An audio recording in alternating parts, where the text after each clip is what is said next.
Alex. What's got you down, buddy? Alex. What's wrong? Dude, Magic is so bad. It sucks. I think it's fine. I think it's pretty No, fun. you want to know what it is? What's wrong, Miller? There's no good formats.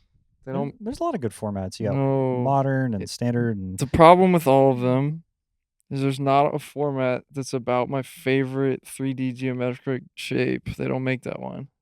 What's your favorite 3D geometric shape? It's like a box, like a square if you made it with more sides. Oh, like a cube. Don't waste my motherfucking time!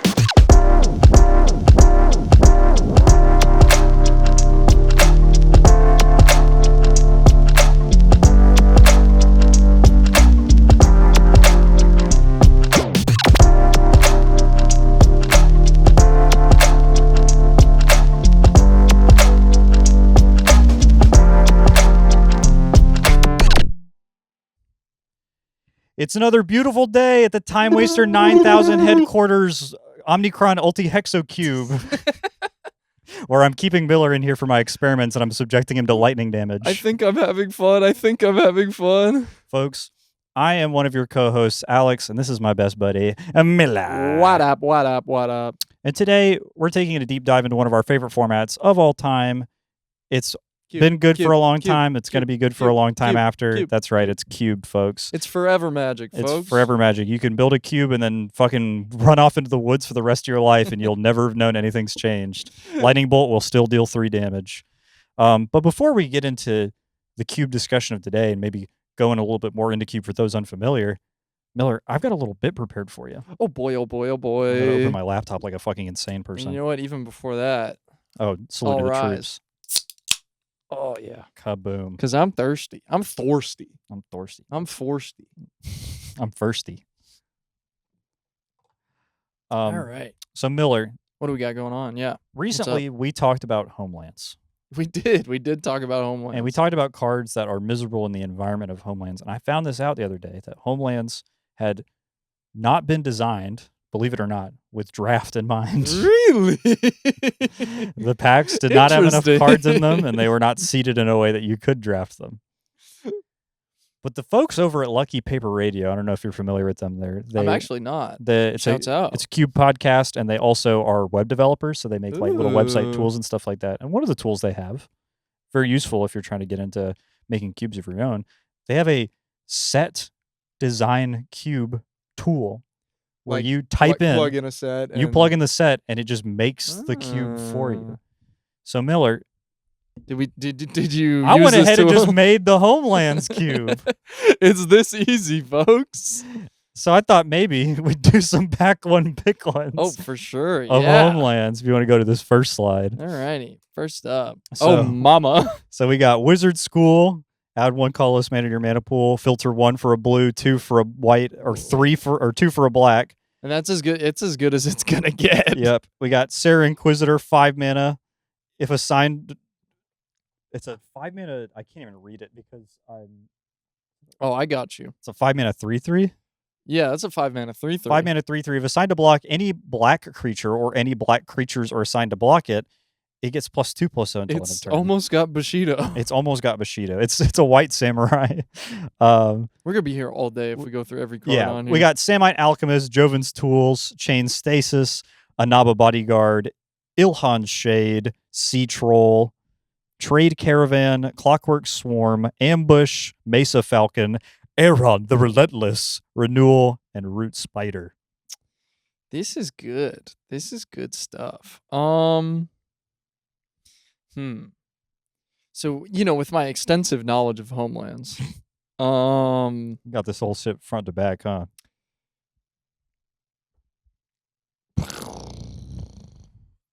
All right. So the land is tempting because the fixing is as good as it gets. It's bad.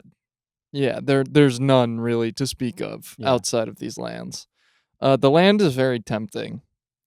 I will also say Clockwork Swarm, I know, reads like one of the worst cards you've ever seen in your entire life. But it can't be blocked by walls. And it is actually a reasonably viable threat. within this format. Aaron the Relentless is also definitely an idea. Yeah, he's a 5-mana 5/2 with haste, and you pay triple red to regenerate him. Yeah. He's sticky. Especially with all these fucking pingers running around. Yeah, there's quite a few of those. And I also do quite like the Shade. Just the biggest guy ever. 6-mana 5/5 pro white. Yeah, Mhm. he gets busy. There's three guys in this pack who can't. 4 guys in this pack who can't block him. Yeah. You know what? I'll go. We'll keep things open. I'm going with the Clockwork Swarm.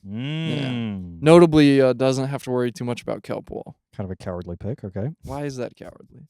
All right. You want me to go for the land and just suffer? So let's say that we drafted this whole pack, and Yeah. then now we're opening our second one. Miller, here's our second pack. Next up, We got Drudge Woo, Spell, baby. Chandler. Could I be any more in the pack? Jinx. Clockwork Swarm again. Clockwork Ooh. Swarm. Hey man, not that many cards in the set. Castle Sengir, Anhava Inn, Clockwork Swarm, Folk of Anhava. That card actually is kind of beast mode. Yes. Serrated Arrows, kind of burying the lead a little bit here. Serrated Arrows. Is, Greater Werewolf, Giant Albatross, Ambush Party, Coral Reef, Aether Storm, Funeral March, and Drudge Spell.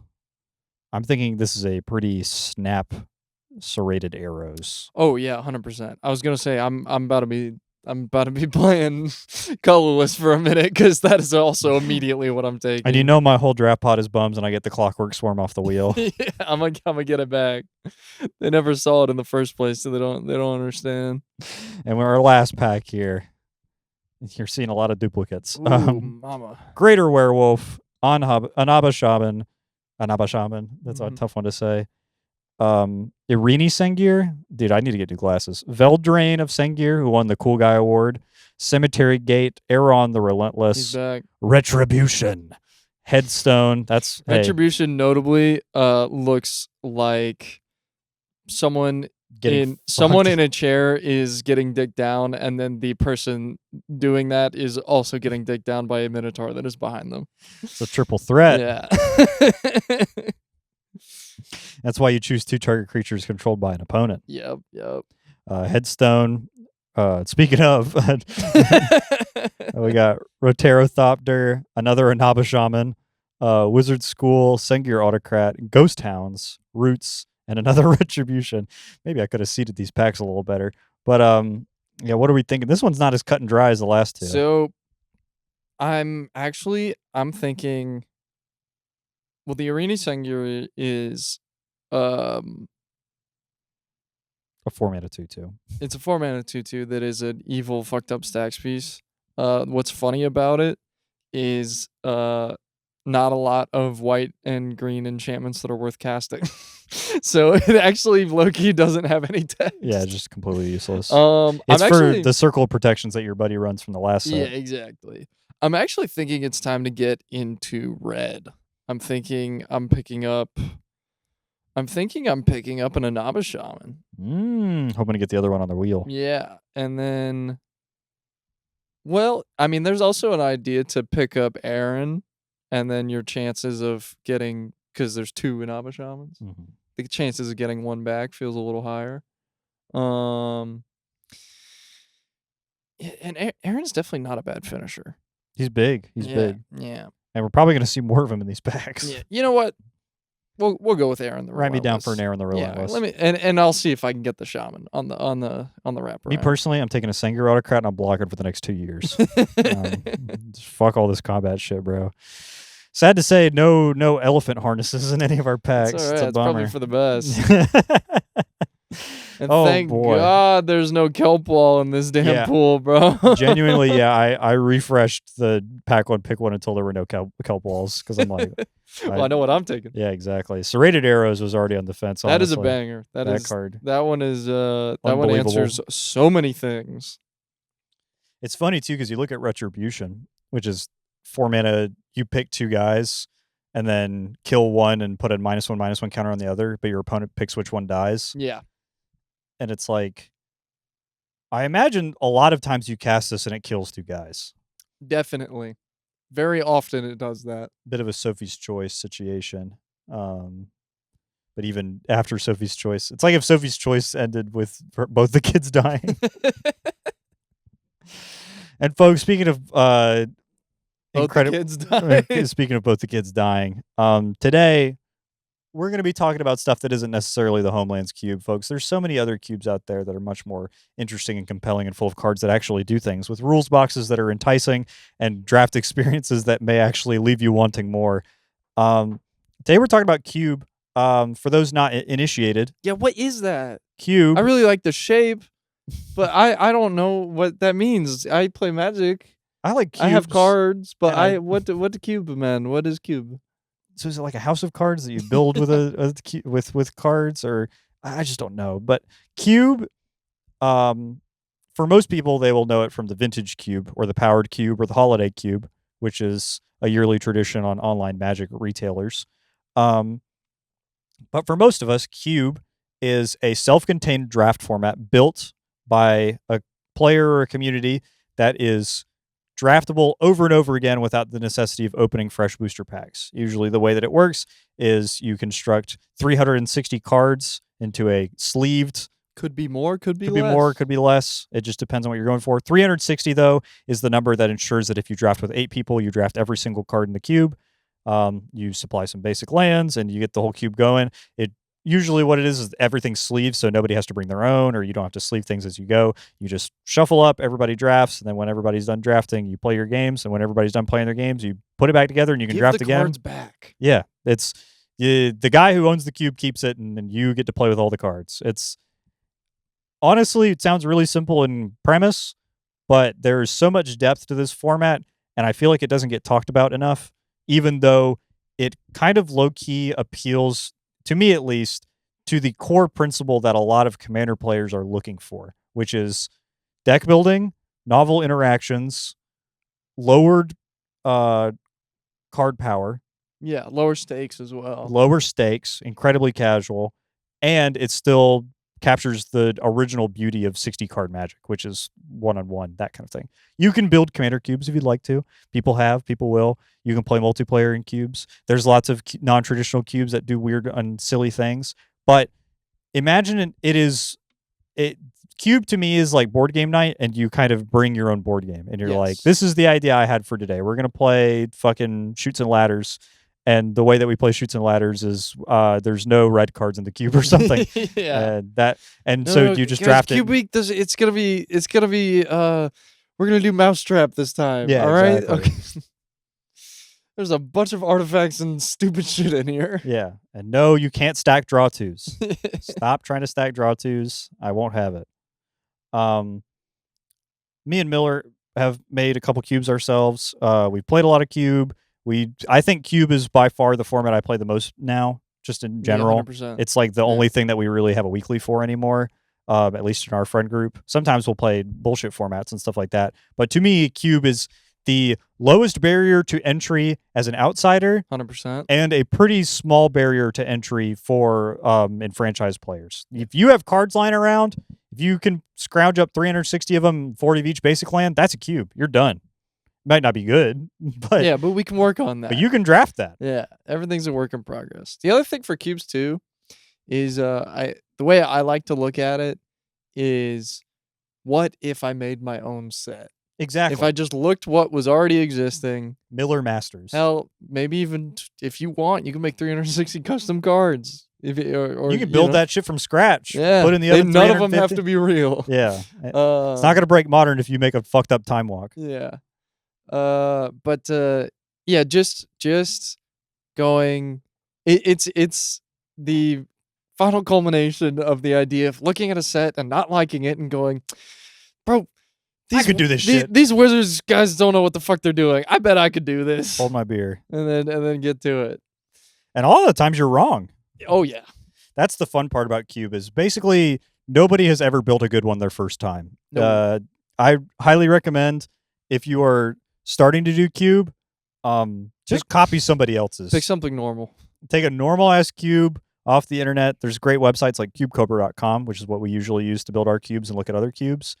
Just go on Cube Cobra, find something that looks interesting, and just print that shit out and put it on some basic lands and just try Yep. that first. And then once you've drafted it a couple times with friends, then you can start making some decisions. But until then, no offense to anybody out there watching, I'm sure you're very smart. Basically, no one I've ever met could ever be trusted with a cube first time around. I famously made one of the most miserable ones of all time. It wasn't that bad. I think its first draft was almost like I think its first iteration was completely unplayable, and I think the next probably 3 to 4 iterations got a lot better. were better, but went from unplayable to unknowable. Right, Yeah. like where you would just look at cards in the packs and be like, I guess they're the same color. Like have you watched any Arrested Development? a little. There's the scene where they're You millennial, you. whatever, bro. They're a publicly traded company Mhm. and they're watching the like stock news or whatever. And it's like, you know what? Recently, this company has been doing well enough. I'm taking them from absolute pits to don't buy. And they're like, oh my God, we're at don't buy. They We're like throw a up, we are party. up. That's to me, that's what the wrong cube felt like when we could like draft true. 23 playables. It's true. It's true. That the wrong cube, for those not tapped in, is Miller's cube project that he's been working on for some time. The premise is It's got to at least be like a 7 out of 10 by now. no, it's I enjoy drafting the wrong cube now. It has a lot of novel interactions and the gameplay is a lot different. It's still Magic. Yeah. There's no emblems or crazy bullshit going on, but it is just different enough that it recontextualizes a lot of the cards you take. I will say it is a tough one whenever I've got somebody that's much newer to Magic, and I'm like, well, this is the only cube I have, Yeah, and like we can draft it, but like it's gonna throw you for a loop. yeah, because when you don't already know a bunch of stuff, it's very strange. Also, yeah, it's which is weird. the whole point. Yeah, it's kind of a exception to the rule sort of thing for a lot of the card choices. And so if you're new, you're looking at it and you're like, I guess this is just what red does. And it's like, no, that's not what red does, bro. Miller's Wrong Cube is a collection of 360 cards. They're not all color pie breaks, but it's a lot of things that the color doesn't usually do. So white is a reanimator sort of color. There's a lot of reanimator sub-themes throughout white. Blue has a lot of graveyard matters stuff. Black has a lot of auras and enchantments. Red cares a lot about sacrifice. And then green cares about artifacts. And you'd be surprised at how deep the card pool is for a lot of this stuff. There's a lot of really cool cards that don't get played a lot that are these kind of like weird offshoots to things the color sort of does, but not all the way does. Yeah, and honestly, finding stuff that will do a thing in a singular color, pretty fine. Gold Like, cards. most of the time, you can imagine. find those. Yeah. And like good stuff too.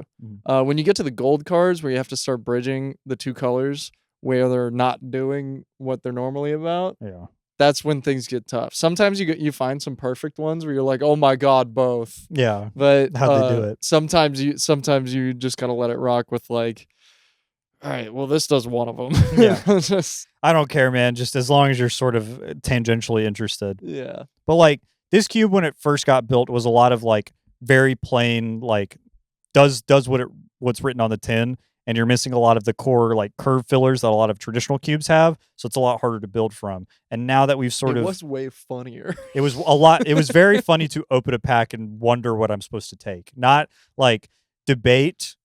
Like I'm not No, like it's either it's this not or like, this yeah. or this. Oh, It's, I'm just not sure if I'm supposed to go with like the Sarah Angel or a Bolt here. I just can't figure it out. no. It would more be like, I have to take one of these. yeah, one of these cards is gonna go in my deck. Yeah. And then, oh my God, it's gonna wheel back to me Yeah. too. So this whole first pack is my sideboard, and I just have to pick every playable in pack 2 and 3. But there's a lot of really novel and cool stuff going on in the Rog Cube that I really like. Something that I didn't get to play a whole lot of games with it, but we played the other night, and I had like a sealed pool from some leftovers after I showed up late, and I had like a red-green trading post deck. Oh yeah. Oh yeah. Where I was playing like Sandrith Steelseeker, and like you would what's the fucking universes within Stranger Things card? It's like when you cast your second spell you investigate, you know what I'm talking about? It's like a 3-mana guy. Do you know them off the top of your head? You cast your second spell, Investigate, and it's a 3-mana guy. Yeah, it's 1 green red 2/2, and it's like it's like Oh, dude, I don't know his. I don't know that guy's name, but he's a house. so That's one of those cards where when I originally put it in, mhm. I was like, this seems kind of hard to do. And then the last time I got to play with it, I was like, oh, this is like the best card of my deck, straight up. I was like, It's this a really is, consistent one, card advantage. not engine. hard to do. Yeah. 2, it's good. Yeah. It was I would like Goldfish a Hand where it would be like Sandrith into that guy, and then you would just go like spell trading post trigger Sandrith and draw like 2 lands, or Yeah. like filter your draws, and then you sack the clue that you made off of it to draw a card with your trading post, and it was just the most Green is very much in the toys playing category Yeah. for that entire cube. There, like, it's got a handful of just like straight beats, you know, of just like, damn, look how big that is. Yeah, oh yeah. But a lot of it is like, I'm making so much stuff. Yeah. I'm building the machine. Oliver, when we played it last time as a big group, drafted like a green-blue food deck and played a card called Gormon's Talent. Tell you right now, that one did not survive revisions. Yeah, that one was first cut of the most recent round of revisions. Yeah, for those not tapped in, Gormon's had to go. I have to pull this one up because it does a lot. What's funny about that one is somebody else recommended it. That Which wasn't is even my idea. Yeah, crazy that was it in our cube Discord? The local. I think Brennan told me to put it in. Oh, maybe. So Gormon's Talent. I think he was just like, it'll be fun. Yeah, it does say food on it. Gormon's Talent is a enchantment class from the Bloomborough Commander decks. It's single green. During your turn, artifacts you control are foods in addition to their other types and have pay 2, tap, sacrifice it, gain 3 life. Which, pretty cool in a artifacts sub-theme matters because there's some like cool Trailer Crumb stuff going on, and you have like Gilded Goose. It just turns like your random bullshit into foods. And then you level it up for 2 and a green. Whenever you gain life for the first time each turn, create a 3/3 green raccoon creature token.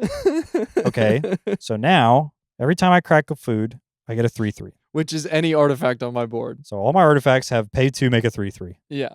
And gain 3 And gain 3 life. And then you level it up again.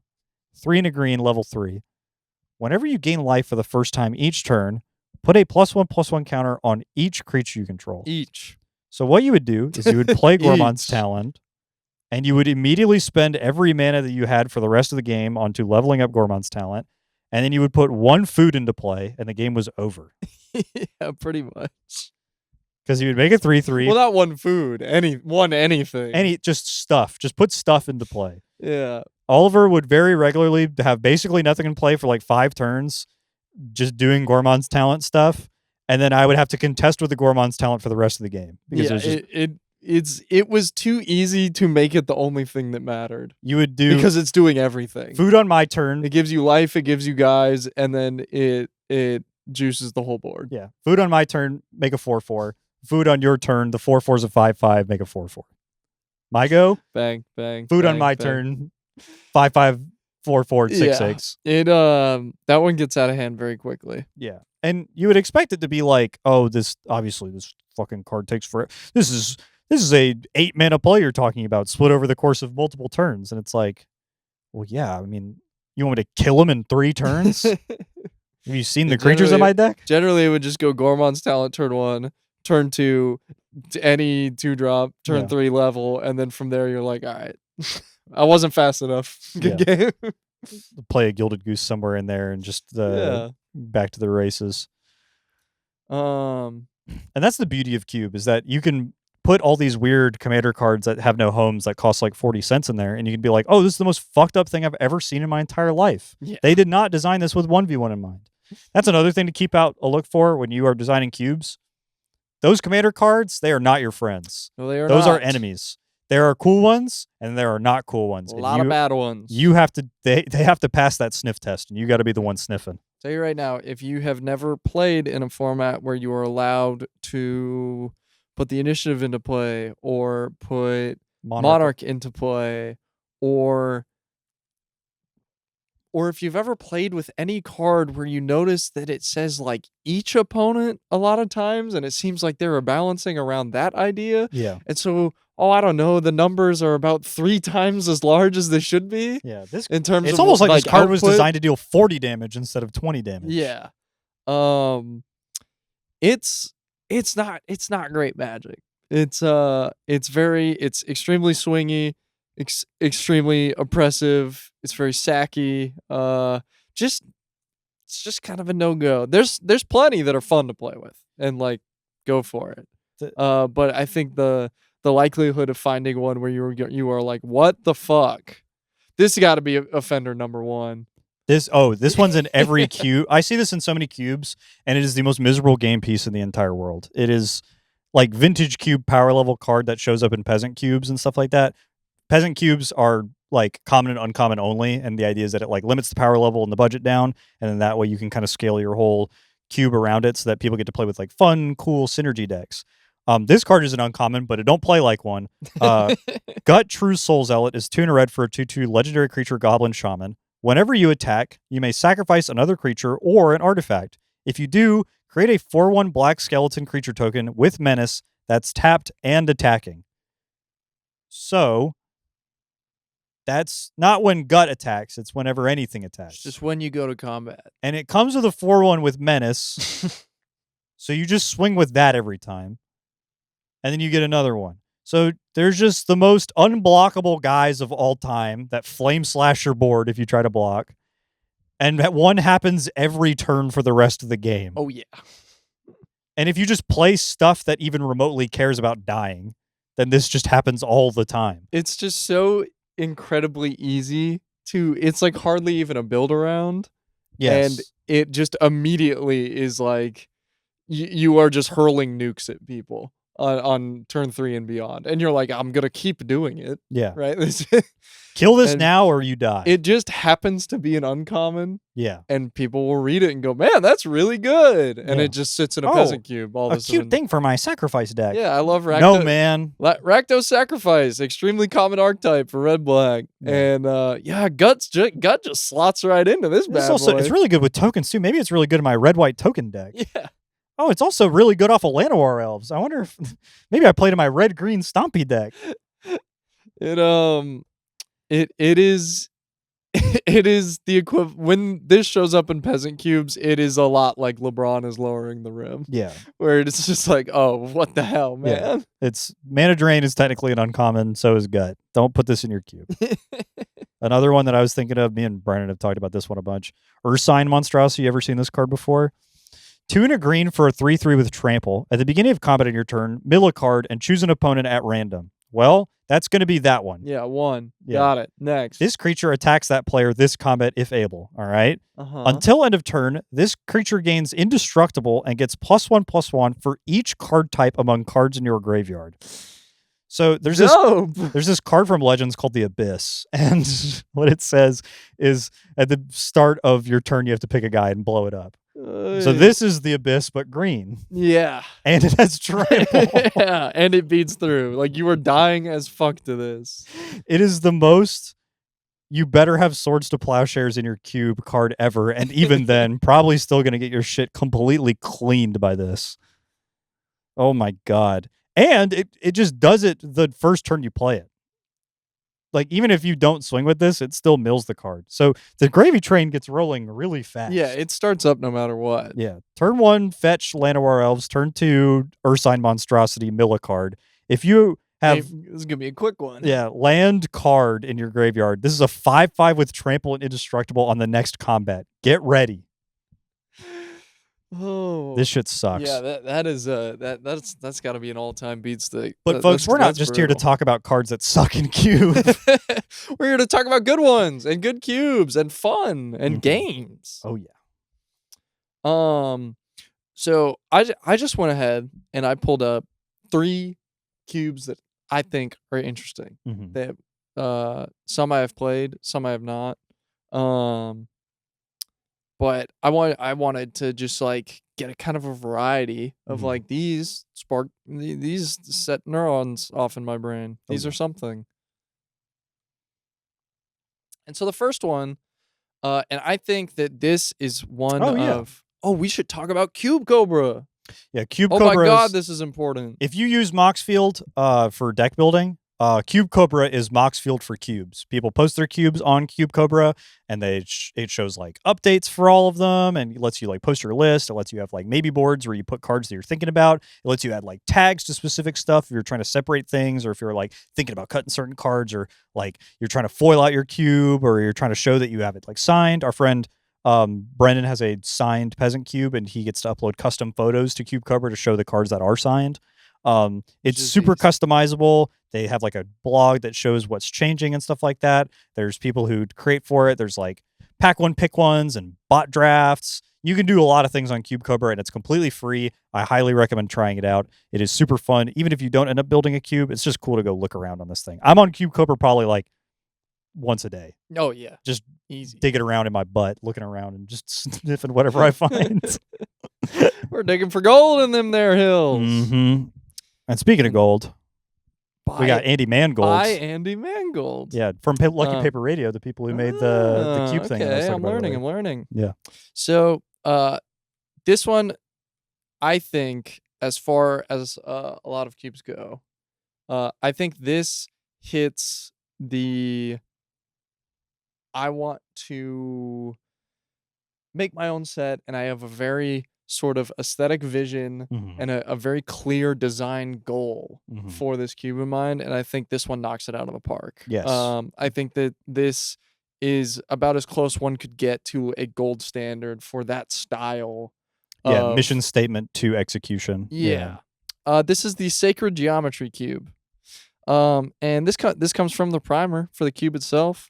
Sacred Geometry is a celebration of Magic's most elegant cards. Card choices are driven primarily by sophistication of design, resulting in a broad power level band and emergent archetype and synergies.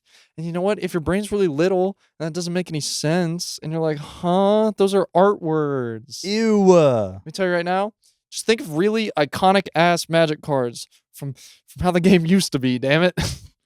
So we're thinking white, we got swords. Blue, we got counterspell. Black, we got demonic tutor. Red, we got bolt. Green, we got birds of paradise, right? Very powerful, iconic stuff that's basically good forever, right? None of these cards and they do one will thing. ever be bad. But if you look at the line of text on the card, it says, this is what we're doing. Bang. Clean, simple, straight to the point. Not a lot of line breaks on these cards. They also make it a note to we've got 13 cards in here that are all original alpha, like originally printed in alpha, to kind of gives you a little bit of a guiding line here, of like this is the sort of this is what we're aspiring to with the design of everything. Speaking of aspiring, aspirational big threats. That's kind of the design doc here. Is the top end threats are curated with a heavy focus on sentimentality, Magic's most iconic creature types. Baby, we got angels, sphinxes, demons, dragons, hydras. These are like the big guy that goes in these colors. Oh yeah. And they talk a bit about like they're meant to accrue value over time, and you should be trying to have it stick around and protect it as opposed to just windmill slam a 6-drop that the ETB says win right now. Yeah, it has 4 effects and a static, and it has an attack and entries trigger. Yeah, windmill slam a guy, and your opponent goes, "Oh fuck, I'm gonna lose. I got to deal with this right now." As opposed to, all right, man, it's over. Yeah, game's over. Probably was over like 2 turns ago before you even played this 6-drop. Because you played fucking gut. Yeah. But anyways, I highly recommend everybody peep this one out. I feel like we'll throw it in the description or something. Oh, yeah. Any of the cubes we talk about, if we got links for them, that'd be a good idea. Andy Mangold talks about the Sacred Geometry Cube a lot on his podcast. I say a lot. I'm not saying that he's just fucking like, my cube, Technically, the only one I ever talk about is the wrong cube, because it's what I got. Exactly. But he brings up a lot of stuff on that podcast about how he like really selects cards that have like readable card text that makes sense to newer players. There's a lot of stuff that we kind of take for granted when we we pick cards for stuff, where we're like, Lightning Bolt in some printing says creature or player, but it technically can also hit planeswalkers because it's any target. It's been errated to say that or whatever. And so like very carefully selecting cards that like do what they say on the tin, so that you're not just like, wait, how does this work? And that is something that you get to do when you design your cube, is you get to create an environment where somebody could come in completely blind and just read the cards at face value and understand what is important and what they need to be doing. Sometimes cubes take a little bit more setup, and you have to kind of explain like, hey, this is what things you should be looking out for, and these cards are more efficient in this environment, and these are less efficient in this environment. Andy Mangold says in one of his other cubes, the Bun Magic cube, he has reanimate in that cube, but there's no reanimator targets. Like there's no like archons and Gristlebrand's. It's like reanimate is like a thing you do on like your 3s and 4s and 5s. It's like Shriek Maw, kill your guy. It's damn closer to Unearth. Yeah, exactly. Yeah. Unearth that hits big stuff. Yeah. And so he's like, hey, if you see a reanimate in pack 1, don't look for like Faithless Looting Gristlebrand, because it's not there. So sometimes you have to be clear with that, because there's expectations. You don't want to lead people astray. Yes. That was something I struggled with big time with mine, because there are a lot of cards where like very clearly in a normal environment you would do A with it, but it's like no. That's not going to be in here. This is for B. Yeah. Something that a lot of people do is they'll have like half of a 2-card combo in their cube, and sometimes you'll see that and go, ding, lights are going off. Yeah. Oh, Splinter Twin is in the cube. I should be looking for Pestermite and Deceiver Exarch. But if you don't find it, then you just have this Splinter Twin. But Splinter Twin is a cool card. Yeah. It does cool stuff. Dope. Kiki Jiki is really cool, even if you aren't instantly killing everybody with it with Restoration Angel or whatever. You know what I mean? And so it's Kiki Jiki quite good by itself. Yeah. If you get away with casting it, it's quite good. Go back to the Shriek Maw thing. If I fucking copy a Shriek Maw every turn for the rest of the game, I'm probably going to win. Yeah. It's going to take longer, but it will get very busy. And so I think that is something that is very beautiful about Cube, is like, there are so many times where people say this about constructed formats where they're like, oh, dude, I wish you could play Aether Vial.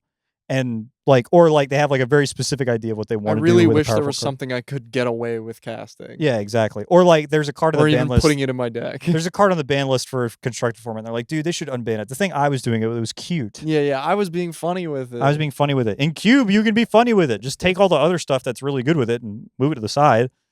Like, you can put Flash in your cube and not put Protein Hulk in there and just be like, what funny thing can I do with Flash? Right? There's not a lot, I'll say. There's not, that well's pretty dry, but you could do it.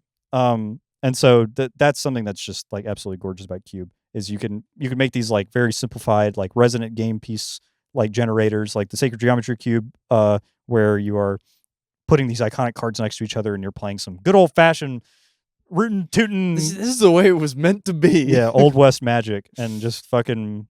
But by God, it used to be a proper format. Back before woke. These cards used to say he or she on them. Until they came. Literally until they came. Yeah, that's no. But please don't. If you think I'm being genuine about that, you gotta keep yourself safe, brother. Yeah, no. If you think like that, leave the video. We're not for you. Yeah. I am playing a bit that is a character. Yeah, get the hell out of my mentions with that. Do you have a different one you wanted to pull up? Yeah, I had speaking of, actually you have one of these kinds of cubes actually. So let's just talk about that one. Perfect. Folks, another thing that you can do with cubes that is really interesting, and people have done this a lot. Some people call them like special rules cubes, or like rules change cubes, or emblem cubes.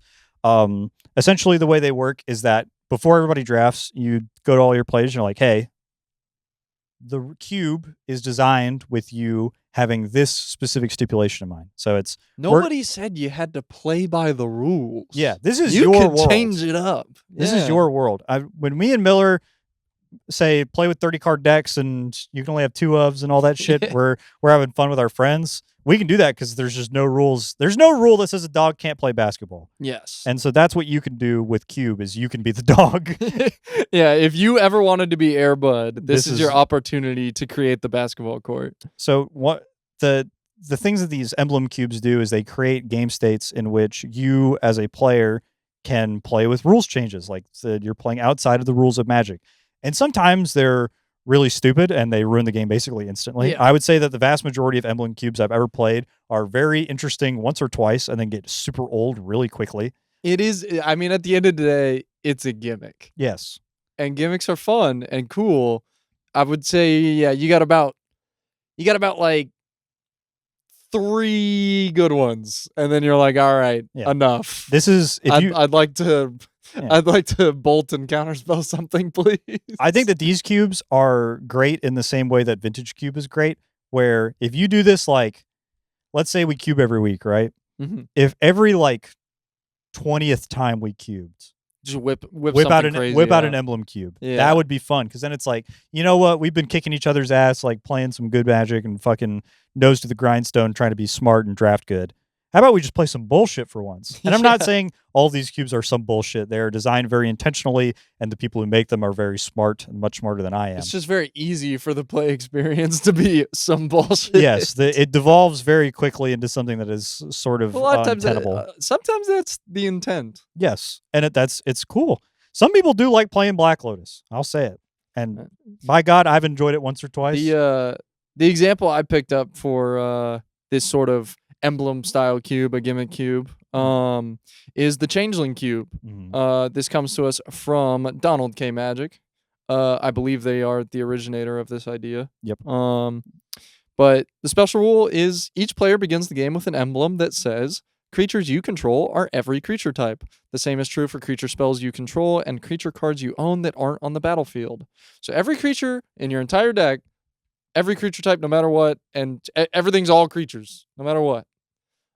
Which leads, in your head, you might think that's probably a little broken. The answer is it's really broken. Oh yeah, this gets out of hand basically instantly. A lot of really easy ways to go infinite. A lot of really easy ways to generate absurd amounts of either value, damage, just Mill. like, yeah, there's a lot going on. But the intent behind the cube is you should be pushing for something powerful. You should be building something broken. And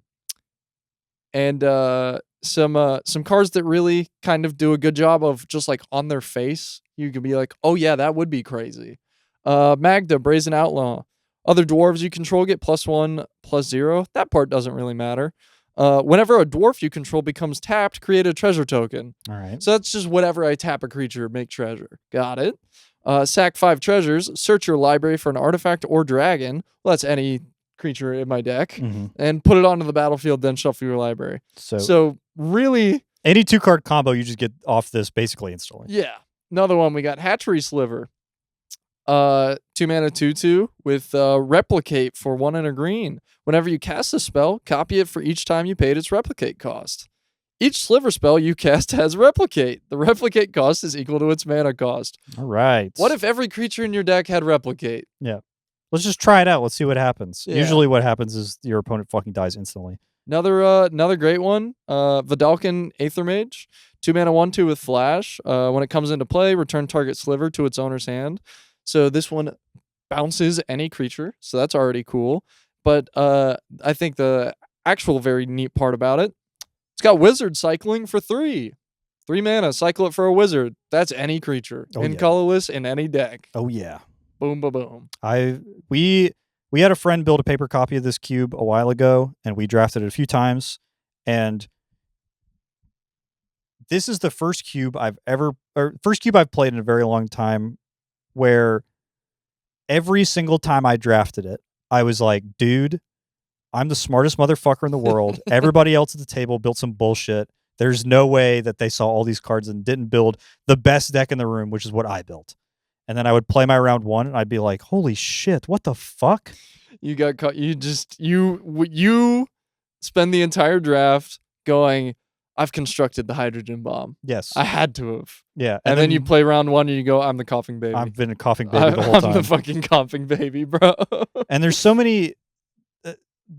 There's To a be lot fair, of. that was also my experience a lot of times. Yeah, you're like, I'm the fucking hydrogen bomb. There's no way that Yeah. everybody is just letting me get away with it. would And it just be turns like, out they're actually doing something worse. I'm like, this is so unbelievably insane. And then it did not matter who I would play against. I'd be like, this is not nearly powerful enough. Yeah. I fucked up somewhere. I fucked up bad.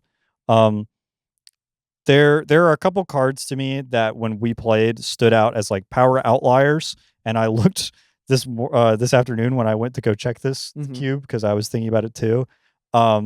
And I was like, where is this card that I remember being really strong? And I was like, oh, I guess it got cut like a really long time ago because they've realized it was fucked up.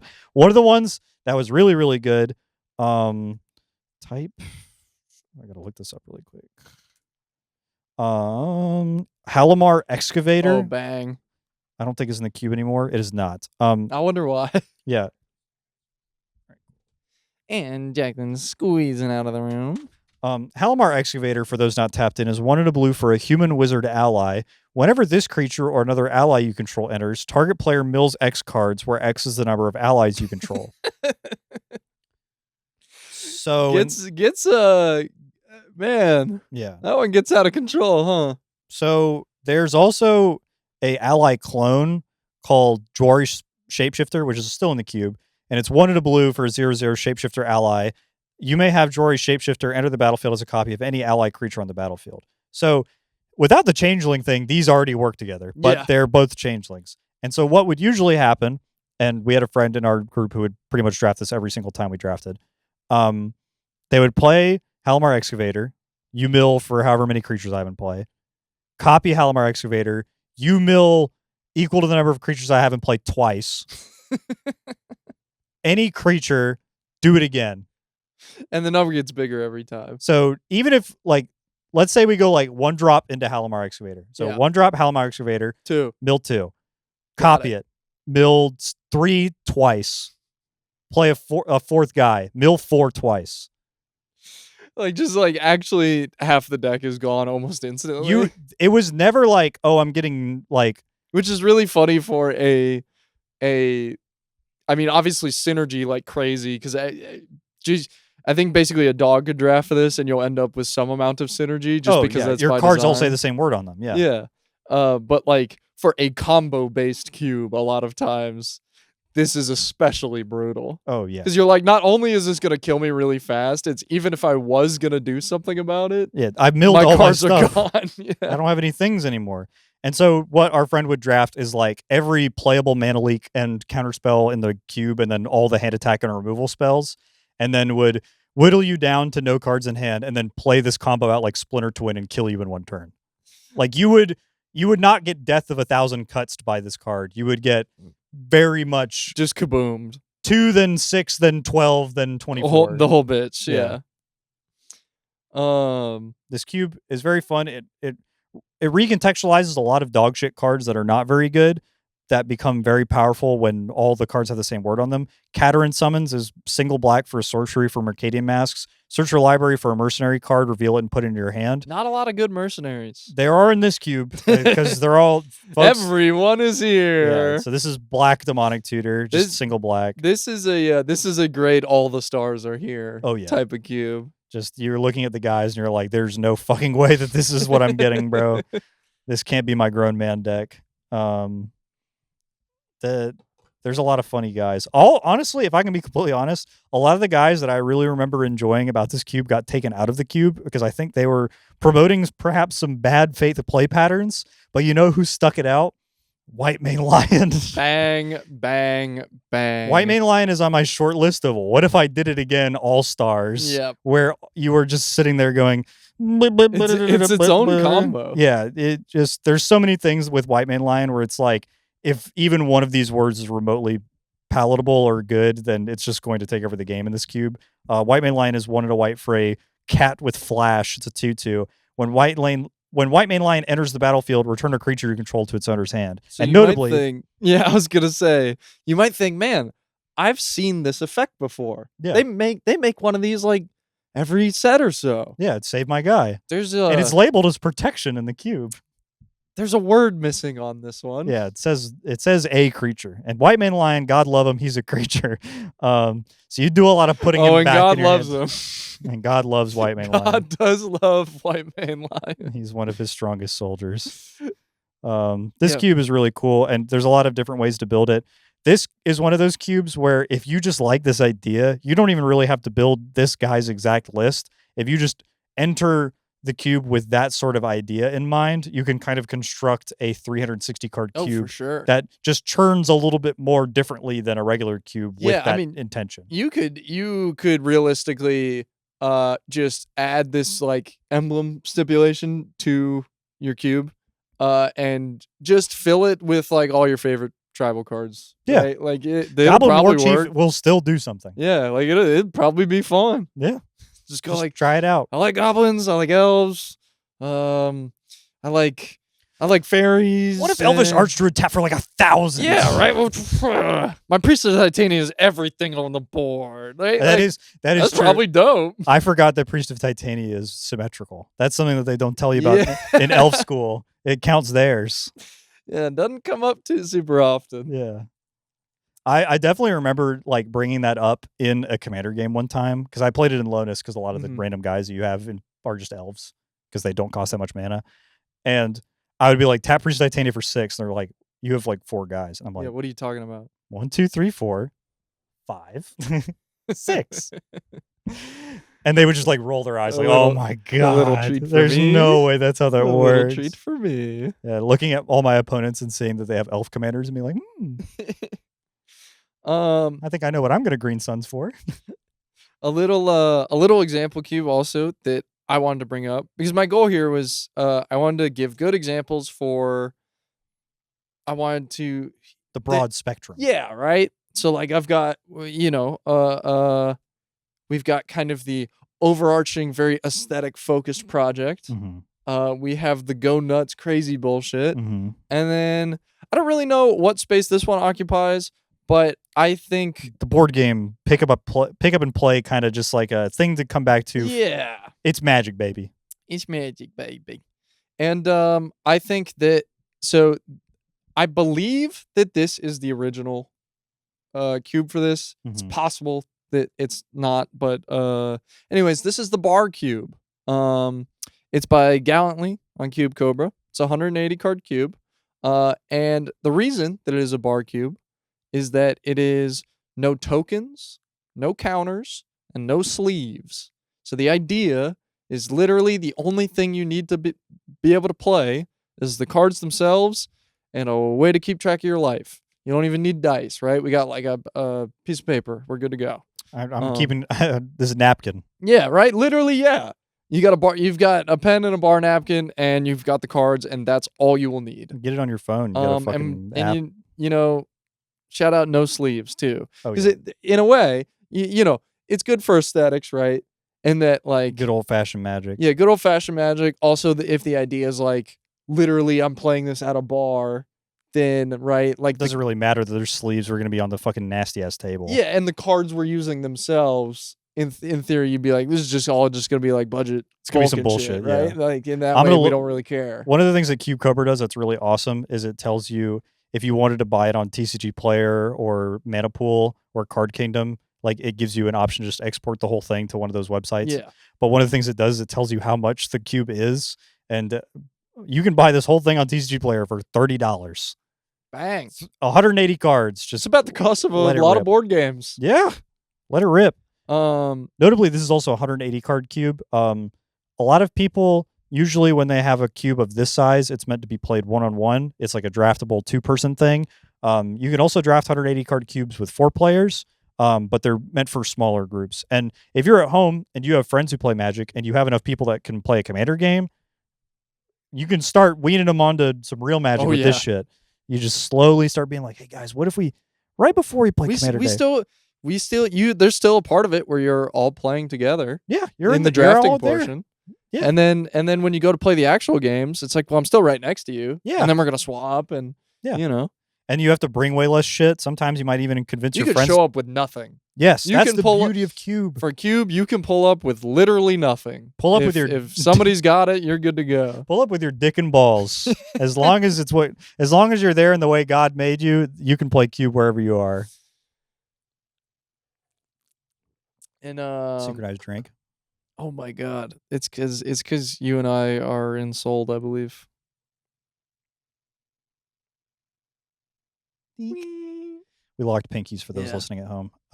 It did take Miller a second though. I had to hit him with a psychic blast to get him to turn his head up. But the the other thing about no sleeves I was thinking about too, is it kind of knocks out some design space, right? No flip cards, none of that shenanigans. Oh yeah. Which kind of helps in the simplicity of everything. It's just less text in general, less Yeah. stuff to read. And yeah, it's just kind of a nice, clean, pretty fairly face up. Like this is just what you expect a lot of things to be doing in here, sort of cube. But the bar cube, the concept of no tokens, no counters. You can sleeve it up if you want to. I if I was gonna make one, I would sleeve because I can't shuffle if the cards aren't sleeved. I'm not capable of doing it. You can't riffle? Nope. Oh. I literally I would Awkward. actually play no sleeves all the time by choice. If you could shuffle no sleeves. I just can't shuffle. I'm gonna teach you how to riffle at some point. It's hard. I'm gonna get you riffling and bridging bogles. And So I can here's the thing. I can do part 1 poorly. And then part 2 I cannot do at all. that's the part that a lot of people have trouble with. Yeah. I definitely I hate to bring this up whenever I talk about Magic stuff because it's hard to ever tell somebody that you play card games with a lot that something you really enjoy doing is card tricks because it is very hard to earn their trust back after that. No, it's really awesome that I can find any card in my deck and put it like to the top or maybe In to my the hand or my bottom, lap. and like you wouldn't know. You wouldn't even be able to see me do right? it. It would look like I just did something. I just did it normal. twice while you were looking. Yeah, isn't that neat? I don't cheat when I play Magic because what's the fucking point? That's stupid. And a lot of the stuff that I do for card tricks, just not even something that would make sense for cheating. It's just like the pieces just don't even make sense together. But doing the one from have you ever seen the House episode where the guy like puts it through the glass? But he literally takes a playing card and throws it at a sliding glass door, and he's like, "Whatever, man." It's like, and it sticks to the door. He's like, "Whatever." It's a fucking sticky card, and it's on the other side of the door. I'm just imagining like actually a completely useless one to be able to do in the context of Magic. yeah, check this out. I can put it outside. All right, man, your deck is illegal now. But I say all that to say that I like riffle shuffling unsleeved cards because I do it in a vicious way that I know makes people uncomfortable. Oh yeah, because some people care about how much I a card costs. I bridge the shit damn near to the point where the tips are touching, and people do not like that. And I'm like, brother, they're my cards. Why do you care? The bar cube that I have built for our house is also unsleeved for that very reason because it is just a fun little quirk to have of like It's fun to play without sleeves. it's fun to play without sleeves. I almost put a It makes you care less about them. yeah, exactly. It's just a damn game. And Exactly. I'm not going to say that there aren't cards in my collection that I don't care about. And my main cube that I have, I definitely have a lot of cards that I care about a lot, and that cube's double sleeved. And not because I care about the cards, but because I have to put like stickers on shit or whatever. Oh yeah. But that one's more by it's like an organizational thing. Yeah. Functionality. My main cube right now, since we talked about Miller's cube earlier, my main cube right now. Tell us about your cube, Alex. Well, my cube. So when It's a little bit of a show and tell episode. Yeah, when I first built my cube, one thing that I noticed a lot was that it was very easy for us to get 4 to 6 people to draft, but it was damn near impossible to get 8 people. Yes. Because it's tough to get that many people together. I don't even think we really have 8 friends total who draft on a regular basis that live here. You know what I mean? Yeah, that's pretty true. And so with that in mind, I built a cube that started from something that could be drafted with 2 to 4 people, that could be drafted repeatedly. But I'd made so many cubes that were of that size already that I thought about making a new cube that could work. By the way, this is the dogs out episode. Yeah, we got our toesies out. And it's for free. It's for free. We won't charge you extra for the dogs being out. But just this once. So the cube, I wanted it to be a varied play experience, and it's really easy with 180 cards to just see the whole cube every time. And you get a lot of the same decks, and people have a lot of tendencies where they will draft really similar things over and over again. Sometimes you just start forcing Yeah, exactly. whatever the thing is that you like. You're like, wow, I think Mystic Confluence is really good in this cube, so I'm just going to take Mystic Confluence pack 1, and I'm going to draft the deck that I drafted last week with maybe like 1 or 2 cards difference. Yeah. And so what I wanted to do was, instead of sinking a bunch of resources and time into a bunch of disparate 180 card cubes that people won't draft, I have one 180 card cube with a very pliable base of cards that just fit in a lot of different strategies, like how the original Tubert by Ryan Overturf was created, where it was like each color is its own monocolor deck, and then you kind of construct 2-color pair decks from that, and it makes it easier to draft with 2 to 4 people. That's Ryan Overturf from SCG has an article about the Tubert philosophy, and that's where you can find articles written about it. Which great skeleton of a design. Yes, it's awesome. It works super well. It's fun to draft. So I took that skeleton. Works in a lot of different scenarios too. Like you can apply this to just about any style of cube. Yes. And you will at least get something functional. Yeah, if you design it with like decks in mind, you're like, this is how this deck would look, then you can sort of start to see overlaps between card pools, and it makes your decisions easier. So I took this pliable base and I started creating modules, which were 45 card to 90 card chunks that you would just shuffle into the cube that would make it so you could draft with more people or with the same amount of people with more variation. So like if you were drafting with 4 people and you shuffled 90 cards into it, then you would not see every card in the cube. You would draft from the pool, and there would be some leftovers. So there'd be like different cards each time. You wouldn't see the same cards every time. Or if you had friends that were coming over and you wanted to draft with 6, you would shuffle a 90 card module in, and you have 270. Just make the number bigger. That's enough for 6 people to got draft. More shit to play with. And then if you wanted to draft with 360 cards for 8 people, full cube, just shuffle 2 modules in. Yeah, everything goes in. Yeah, you just put the whole stew together, and it's ready to go. And so with this kind of like construction base and things like that, I now have a way to like express new cube ideas, put them into the cube, figure it out. And then if something doesn't work, I just change the module, or I like figure out if something can work. Like one of the modules I made for our first time drafting was like a Pioneer power level module that added a bunch of planeswalkers. And we played with it, and I was like, dude, I low-key don't really like planeswalkers. I'm going to be completely honest. These are a little brutal in this environment. They changed the texture of the game a little too much, and the cards you have to put alongside them to increase the power level are also kind of miserable. Kalidas is not very fun. Yeah. He's kind of a miserable game piece. So I just have these cards now that I can be like, well, I can put these in another cube environment with maybe some more removal, or I can add more cards to the module, or I can take some of these planeswalkers out and change it to something else. I think something a lot of people miss, or at least fail to understand in a design, from a design standpoint, there are a lot of cards that you will remember from a constructed format. Yes, and you're like, this card's fucking awesome. Yeah, this card is so cool. I've won so many games with it. Mm-hmm. And like it has a special spot in your heart because you played it in a list that it was designed for, and in a format where everyone is actively gunning against this card. Right? Yeah, like everybody is sending their best and trying really hard and that type of thing, right? And so you think of it as like, this card is fucking awesome. Of course I'm going to put it in my cube. And it's fair too. And it's so fair because I remember all the games I played with it. It's not like I was playing something insanely broken. They didn't even ban this card. Yeah, it never even got banned.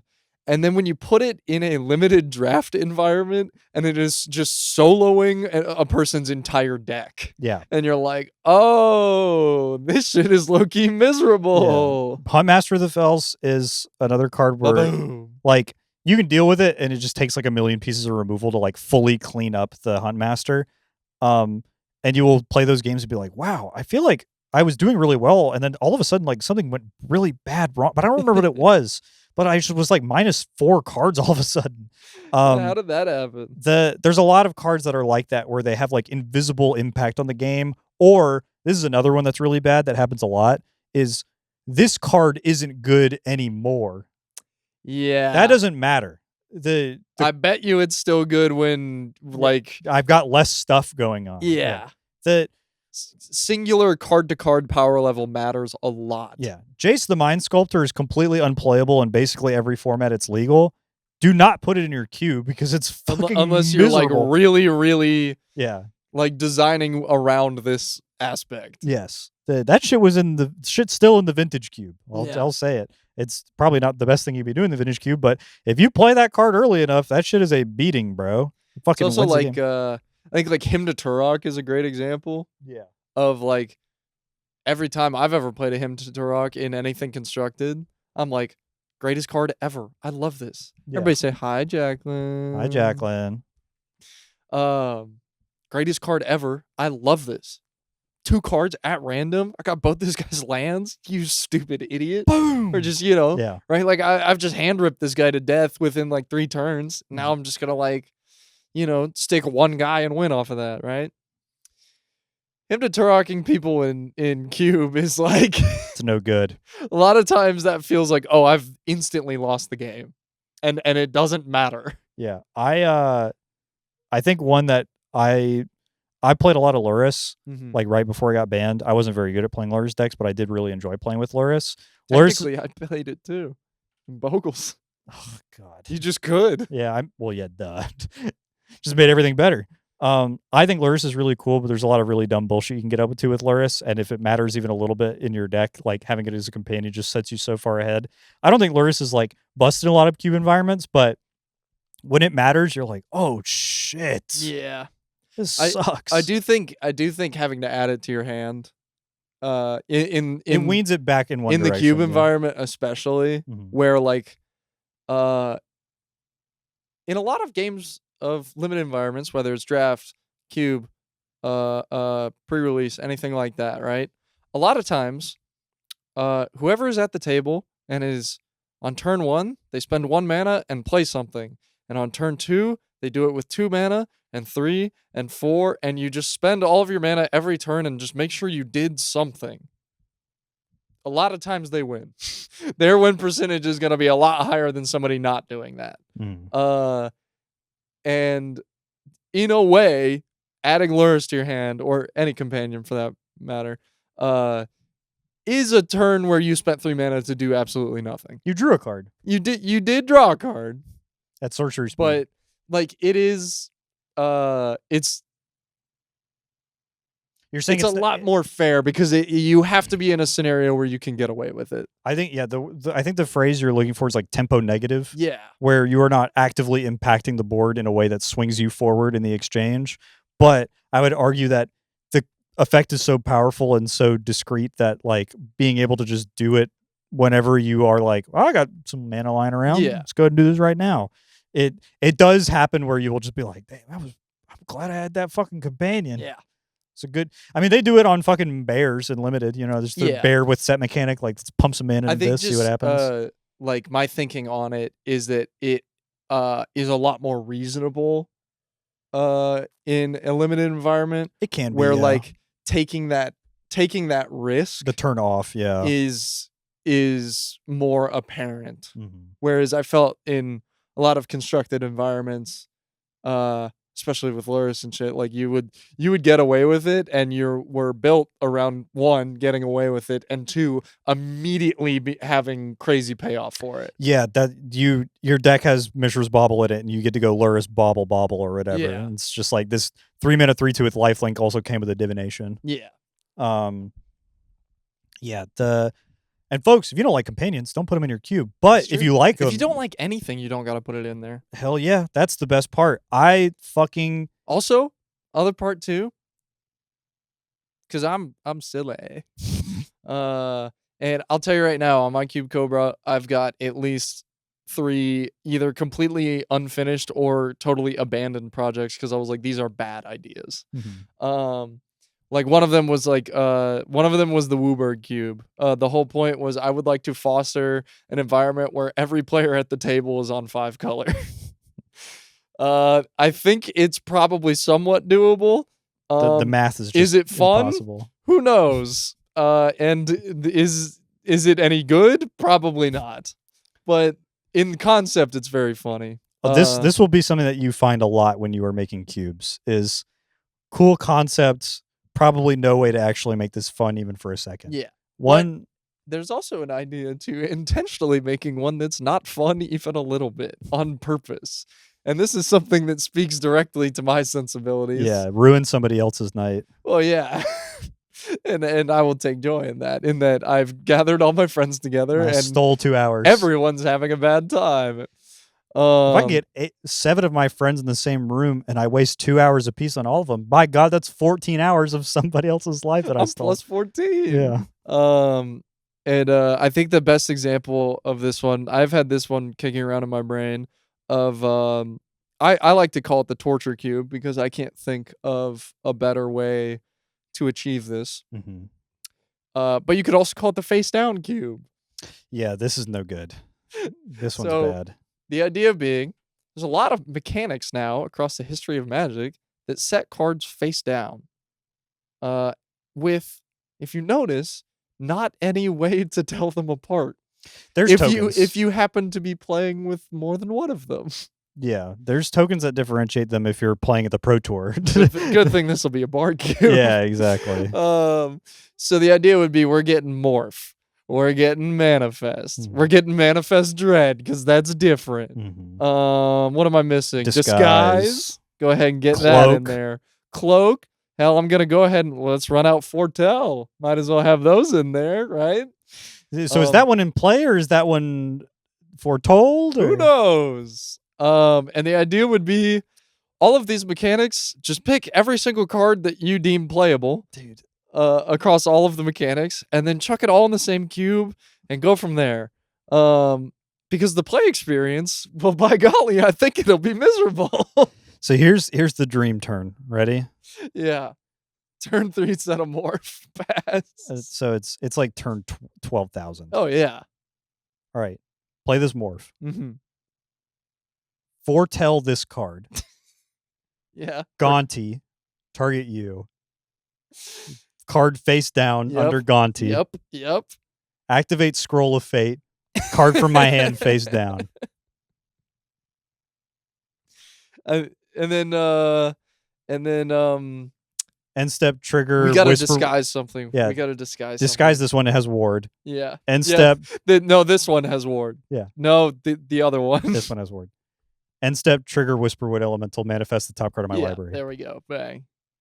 Upkeep Abhorrent Oculus. Trigger Manifest Dread. My goal for it would be that at any given moment, one would look at the board state and you'd be like, man, things sure are gummed up, and every card on the table is face down.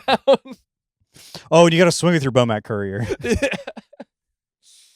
And I just really like the idea of both players at all times having to go, oh fuck. Yeah, looking okay, like a fucking Yu-Gi-Oh tea set. Set 5 pass. Reality shifter guy. Yeah. Fits right into the cube. Blue's got some interaction. It's just no good. It's no good. Yeah, I'm glad you like this because no one else will.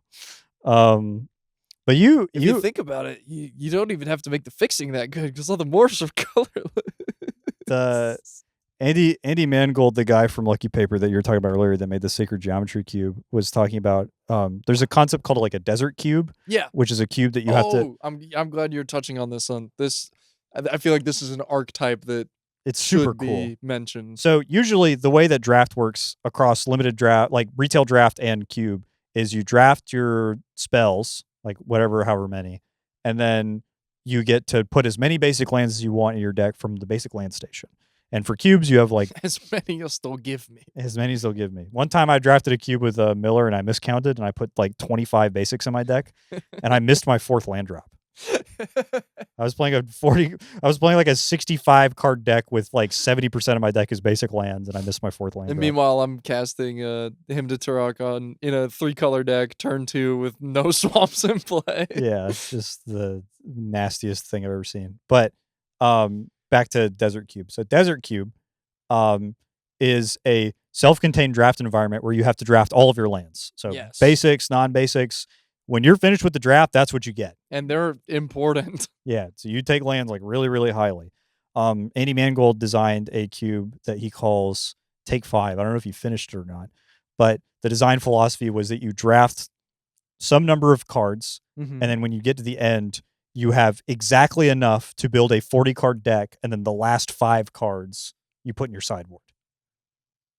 So you draft your whole pool gets drafted, right? Yeah. You take every card, and then you get to take 5 cards out, and then that's your deck. Oh, okay. Yeah. So it's called Take 5. 'Cause Yeah. It's like the Dave Brubeck Just song. nice and clean. Yeah, exactly. And so he's like, there's a lot of morphs in here that suck, but you might be excited to flip them over at some point. It's true. Like And maybe also, you get there. at the end of the day, you're like, I can cast this. Yes. No matter what, I can cast this. Thank God I've got this 3-mana 2/2 in my deck. And I think that's Grey a cool, Ogre, here we come. it recontextualizes a lot of cards that you would look at normally and go, this is a piece of bulk rare bullshit, and you just never play it. But maybe you look at Fortune Thief and you're like, damn, I can flip this one. Yeah. I really like the idea of whenever you see like Cogwork Librarian, Yes. and I'm imagining the cube environment Where I have to play the it. pool is so bad that you're like, oh my god, a 3/5. Right? Like, Holy shit. Cogwork, get in here, Cogwork, buddy. hold me down. So for those who are maybe not familiar with this draft only card, Yeah. Cogwork Librarian is low-key the cube goat. He is so fun. 4-mana artifact creature construct. Draft This this is card. a friend. This is a friend. He's a friend indeed. Draft this card face up. As you draft a card, you may draft an additional card from that booster pack. If you do, put this card into that booster pack. So I take my Cogwork Librarian, put it aside right here. I go, everybody, I took Cogwork. Pass my pack. Let's say I take a pack later. I'm like, oh my god, there's a Two black things I really want. there's a Black Lotus and a Mox Ruby in here. How did this wheel? So I go, hey guys, I'm putting Cogwork Librarian in this booster pack. And I take the Ruby and the Black Lotus out and I put the Cogwork Librarian in there. And the next guy goes, oh my god, there's a Cogwork Librarian in this pack. Hey guys, I'm drafting Cogwork. And it just makes it so you have like these fun little moments where it's like, how late do I take a Cogwork? How late do I wait for my Cogwork? Yeah. Like if you get it really early, it's like super fun because everybody gets to Cogwork. This wonderful 4-mana 3/3. Yeah, because at the very least, if Cogwork Librarian is in the draft, you get to do 1 pack with it at the very least. Yeah. And sometimes you get to do 3 packs with it. I'll tell you, when got to play with it with a group of people that were pretty new to drafting, and it was really fun because I think I Cogworked at least 3 times. This came back? Yeah. All right. I was just like, I kept announcing it, and they're like, what are you talking about? And I'm like, You guys need to read this fucking card. I'm like, I'm going again. I know it doesn't say make a clue or draw a card or anything like that on Yeah. it, but what it does say is I'm fucking demonic tutoring right now. My deck is crazy. I'll also tell you, if you're somebody that is maybe a little more experienced with Cube, maybe you've got one, or maybe you're getting a little bored with it somehow, you want to spice things up, have everybody start the game with a Cogwork. Just see Everybody's what got happens. one. It'll go nuts. Every player at the table just has a Cogwork Librarian ready to go. It is very rare that you will put a Cogwork Librarian or multiple into the draft environment and people won't be like at least a little excited. Yeah. Nobody's going to be mad. I'll tell you right now, you're going to get a wide amount of variance when you're doing this, but it will make the draft a lot funnier and probably more interesting because nothing feels quite like cashing in the Cogwork Librarian for 2 Cogwork Librarians. I'm going fucking infinite. And then, the 3rd pack comes around and you're like 4.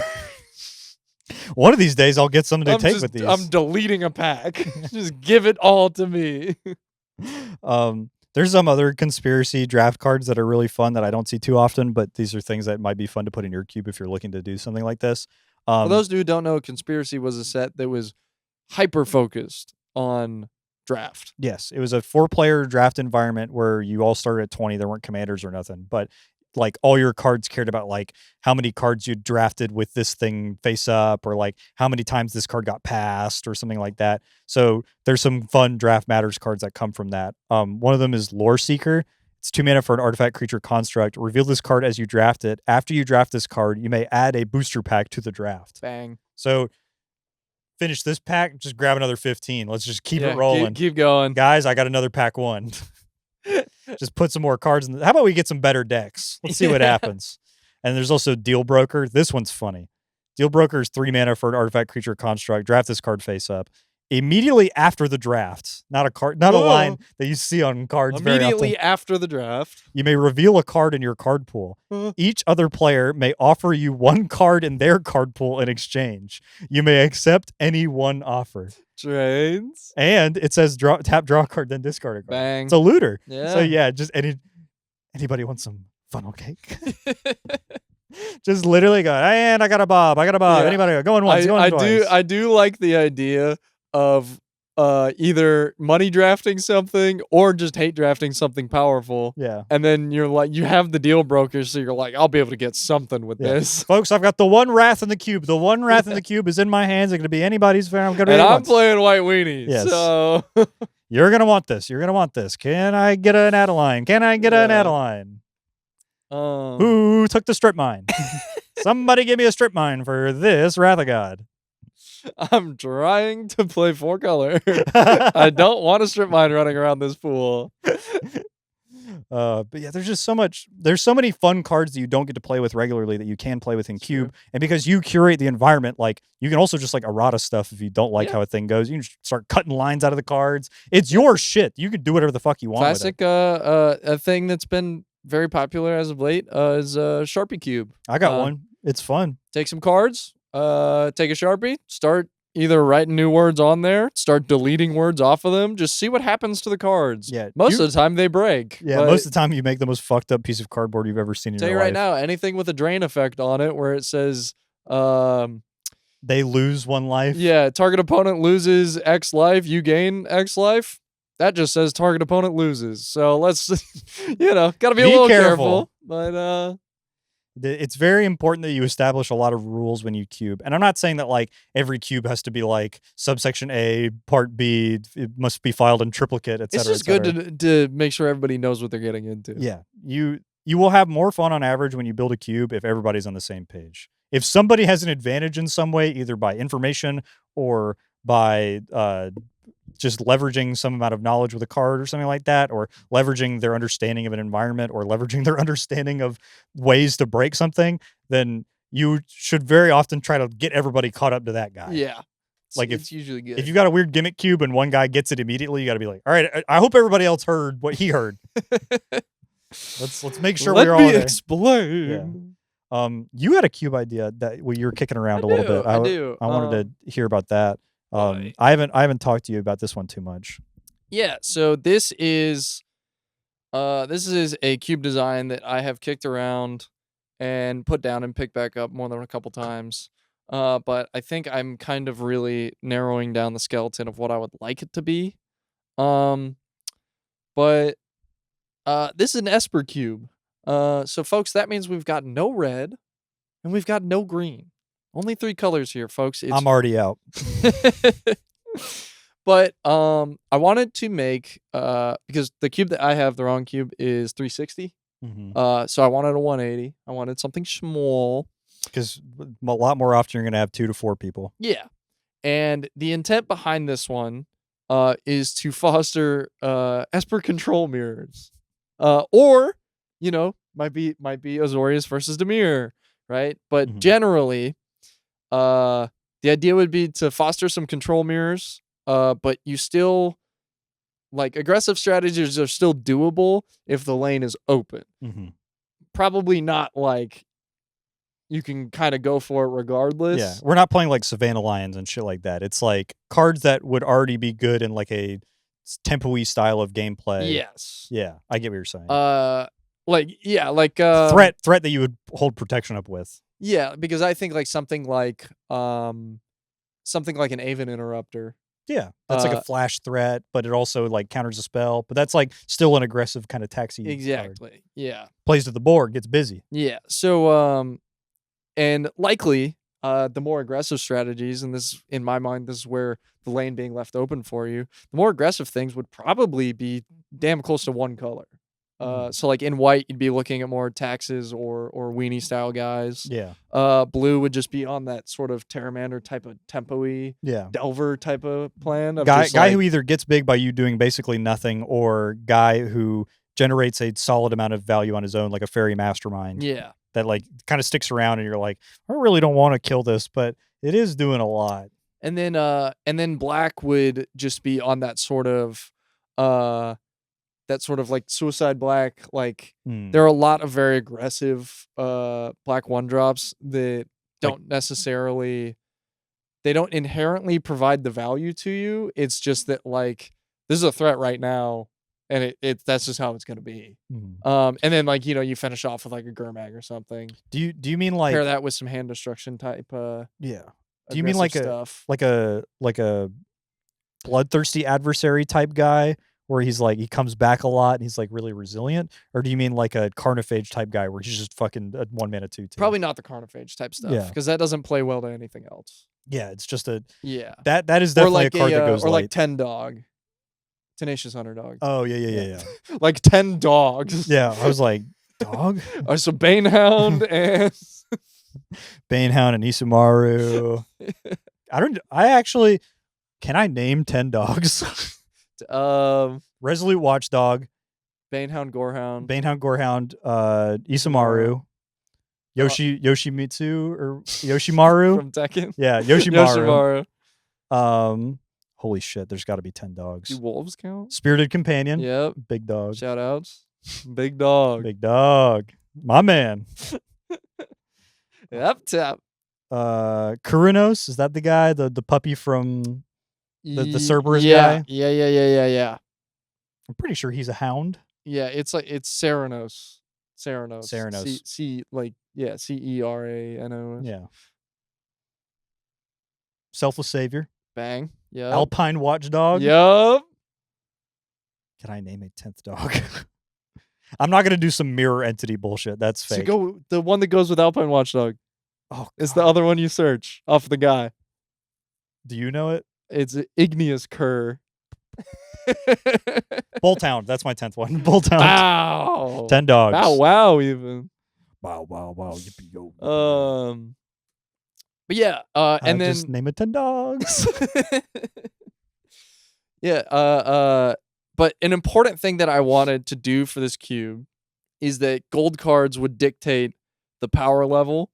And I think this is a neat way to go about design with any cube, is that you pick some cards that you really like in whatever colors, but like it's kind of about building the skeleton. But just pick some cards outright in a vacuum, and you just go, nothing is going to be better than this. It's a great way to start. This is as good as it gets. So maybe you go, you're looking at green and you're like, Colossal Dreadmaw, that's the best guy. And then so everything is, scaled to meet that. Yeah. But for me, for the Esper Cube, 2 cards that I think are really awesome and really fun to play with, Dovin's Acuity and Intimidation Campaign. Both these cards are very similar. They are 3-mana enchantments. One of them is Azorius, the other is Dimir. And when you play them, they do a thing, and then when you meet a condition, you pick them back up, and so it's your repeatable value engine. Yep. And you build your deck around this concept. So for Dovin's Acuity, when you play it, gain 2 life, draw a card. When it ETBs, that's important. And then whenever you cast an instant spell during your main phase, pick it back up. So it's a very interesting style of control deck where you'd have a lot of instants, but you're specifically not using them on your opponent's turn to get your little extra advantage there. Intimidation Campaign, much easier to trigger. When it enters the battlefield, your opponent loses 1 life, you gain 1 life, and you draw a card. And then whenever you commit a crime, you may return Intimidation Campaign to its owner's hand. Targeting opponents, anything they control, and/or cards in their graveyard is a crime. Says who? They ought to let me do what I damn well please. And then holding my Nile Spellbomb and walking into a bank. Nobody move unless they want their graveyard exiled, and I'll be damned if I don't draw the card. And for the last one, Esper Charm, just a nice standard of like these 3 cards. This is as good as it's gonna get. This is about as close as it gets to it slices, it dices. Yeah. And then obviously I think it would be a very blue heavy cube in that, all 3 of the powerful cards that I have in mind of kind of building everything around have blue involved. It's probably going to be a lot of blue white versus blue black. But hopefully also a lot of just 3-color on 3-color. There should be some Tide Hollow Scholars getting busy in there too. Yeah. But I was thinking as well, it's very possible you just end up on like a white-black Dead Guy Ale, Vindicate, Mhm. Answer Anything type of mid-range list. Turn 2 Mesmeric Fiend kind of guy. Turn Yeah. 3 blow up your land. Just like, I don't need permission if I'm just gonna grab stuff out of your hand and blow up anything you play. Mhm. And you know what? There's ain't a damn thing wrong with it. Mortify your guy. Anguished Unmaking your guy. Yeah. Utter End your guy. And Vindicate, I'm thinking, that land over there. The one that makes 2 mana. Yeah, that one. Dude, it is so brutal. Like, something that comes up a lot in cubes, not as much anymore, but it used to a bunch, is people would play the bounce lands from Oh yeah. OG Ravnica, and they're so fun. They're really They show cool. up often. They let you hit your land drops really easy, but like all it takes is somebody playing one of those in a cube where they're like, yeah, dude, this is just like every other cube. Play my bounce land, get away with it, Yeah, this is normal. Nothing bad will happen. and then the wasteland comes off the top, and you go, wow, 2 Stone Rains. And you learn your lesson real quick. Yeah. You ever had your bounce land boomeranged before? Oh. That one sucks. Oh. Yeah, that's even worse. They're like, Because it's embarrassing to look at it. Yeah. Like in trigger your on the hand stack, after put the that. basic back in your hand, and they're like, oh, all I my have is God. put this back in my hand. No lands, go to discard. This would happen in Pauper a lot of times because there was kind of like a deck building movement of like, you need to get every last drop of juice from your deck that you can in terms of value. Yeah. So like people really started to try and find more advantage in their lands outside of just like making mana. And so a lot of times people would play like funny one-off lands or Cute little techie cards, yeah. yeah, cute little techie cards that with the intent of I'm going to pick this up with my bounce land. And so the bounce land's got a lot. Oh, play really my popular in a soaring bunch- sea cliff or Yeah. sky cliff or whatever. And it's honestly, called. I mean, Ash Barrens is good in a lot of decks, but like the cute thing with the bounce land is always you have Ash Barrens in play. Tap it. Float my colorless mana, play my bounce land, use the colorless mana I floated to cycle it. Isn't that cool? But because bounce lands were this sort of deck building movement was happening at the same time that Bridges and Cleansing Wildfire was really popular. Tell you right now, Stone Rain draw card. if you get your bounce land Cleansing Wildfire, you are going to lose the game. I don't care. You are just dead. But Miller, they get a basic. So I'm gonna play my basic on turn 1. Cool. Makes sense. And they play a bridge. And I think, affinity. God, I'm gonna have to play against Mirror Enforcer again. Damn. Good thing I brought my Dust to Dusts. And then well, I'll Play my Azorius Chancery. play my Azorius Chancery and pick up my basic. Cool. And then they go Mountain Cleansing Wildfire, and you're like, oh, well, thank God they're just gonna Rampant Growth, draw a card. And it's blow that up. Go get a land tapped, I'll draw. So you just put a land back in your hand to then get your land blown up, and now we are on a tapped land, and you are just so unbelievably down. It is over. Actually got time walked. It sucks. I will say that the bridge Cleansing Wildfire thing, way cooler than all the other Oh yeah. bridge stuff. Way cooler. That's something I wonder if you could squeeze into a cube. Like that kind of a sub theme, or if it's too narrow. Because you probably have to play like well, a lot of you, because there's a lot of cubes that do this thing where most cubes are composed in a I'll singleton. tell you right now, it does, I think, in order to hit a critical mass Yeah. of things you'd be willing to target your own land with like this. Yeah. It does very quickly get to the point of, are you willing to put Boom Bust in this cube? Yeah. Asymmetrical Stone Rain or whatever. Yeah. Which is awesome. It is really cool when it works. And then you get to play like Flagstones of Trocare, Yeah. some cool shit like that. Most cubes in general are singleton. I'm throwing Genjus in here. You stupid piece of shit. Tell me how you beat that. Yeah, in a put my cube. Zendikon on my indestructible land. Let's get busy. A lot of cubes are singleton, which means that you play one of each Yes. card or whatever, and it makes it more variable and interesting. But cubes do break singleton because, like, why there's no rule that says you have to. Yeah. And so sometimes there's cubes that really benefit from like, I'm trying to push this specific package, play 4 of these. So you see them more often in your draft. That's cool. Oh, I'm So- trying to push the package, all right. Up top. Yeah. Yep. Penis. Folks, I think that's probably going to do it for today. How about we go ahead and wrap this damn thing up? It's been a fun one. Oh, I'm trying to wrap I love this damn thing cubes. up. Get me out of here. I'm trying to wrap up this package. Folks, thank you for listening. I hope you enjoy the Timewaster 9000 podcast. This is the last one we're ever doing. This is the last episode of the Timewaster 9000 podcast. We're getting canceled because of woke. Because of woke. No, they're canceling us because it's not enough. It's not enough. We don't do enough yaoi baiting on this show. Yeah, and the people are angry. The ratings are falling, and WC Nitro has been kicking our ass for 4 weeks in a row. WCW, god damn it, they just took all of our guys.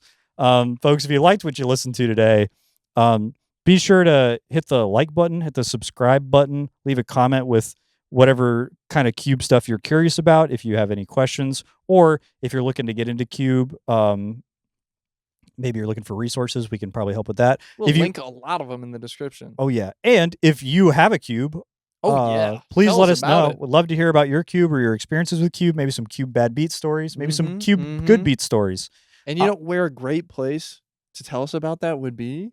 In Not just the comments. Our community Discord. Wow, wow, wow, wow. And you know, we're going to be linking all that cube stuff in there. You should check the description for the link to the community Discord. Another great link to check out is timewaster9000.com, where you can find baby. all of our social medias. That's TIMEWASTER 9000.com/Alex's butt. And you'll find, no, don't type that last You'll find part. 9,000 pictures of my own ass. 45 terabytes of pictures of my dick, butt, balls, and pussy. And throat too. And my throat too, folks. And it gets active. If you listen to us on podcast platforms like Spotify, Apple Podcasts, Amazon, Uber Eats, Hinge, Tinder, Be Real, Bumble, yeah, go ahead, Fumble, yeah, and the amazing world of Gumble.